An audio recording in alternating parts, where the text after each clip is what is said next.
তিনি ছোট্ট ঘরের মধ্যে তিনি ঘুমায়।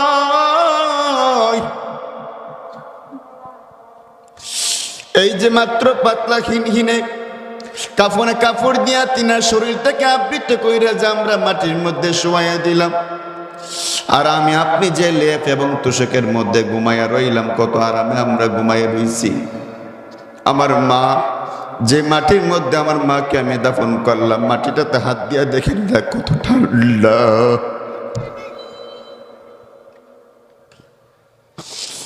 এই ঠান্ডা মাটির মধ্যে আমার মারে শোয়াইয়া রাখছি। ও বড় ভাই, আমি কোনো মতে আমি ঘরের মধ্যে ঘুমাইতে পারলাম না।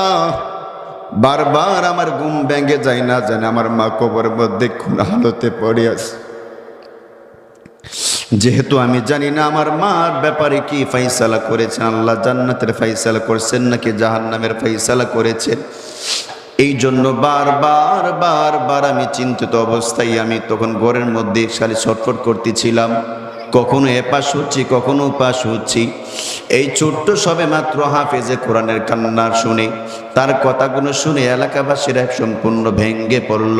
ভাইরা আমার, কিন্তু অপরদিকে আমরা যদি দেখি কোরআনের শিক্ষা একটা ব্যক্তির মধ্যে পরিপূর্ণভাবে থাকে, সন্তান যতটুকু অসহায় হবে, যত অর্থ সম্বলহীন সে হোক না কেন, সে তার মা বাবাকে কখনো সে কষ্ট দিবে না।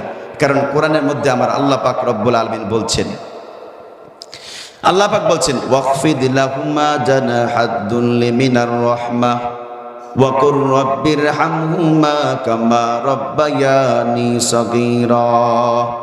আল্লাহ রব্বুল আলামিন বলেন ওয়াকফিদ লাহুমা জানাহাদ-দুল্লি মিনার রাহমাহ, হে দুনিয়ার সন্তানেরা, তোমরা তোমাদের আদরের তোমাদের এই দু হাতকে তোমাদের মায়ের পায়ের এবং নিচে, তোমাদের বাবার পায়ের নিচে তোমরা পরিপূর্ণভাবে বিছিয়ে দাও। তাদের সামনে লা তাকুল্লাহুমা উফিউ, তাদের সামনে কখনো তোমরা উফ নামক কোনো শব্দ পর্যন্ত উচ্চারণ করবে না। এক কথাই হলো, মা বাপ সন্তানকে যত রকমের কথা বলুক না কেন, সন্তান মা বাবার সামনে দাঁড়ায় কোনো বড় গলায় কথা বলতে পারবে না, চোখ রাঙ্গিয়ে কথা বলতে পারবে না। আমার আল্লাহ পাক রব্বুল আলামিন বলেন, হে দুনিয়ার সন্তানেরা, তোমরা শুনেন না,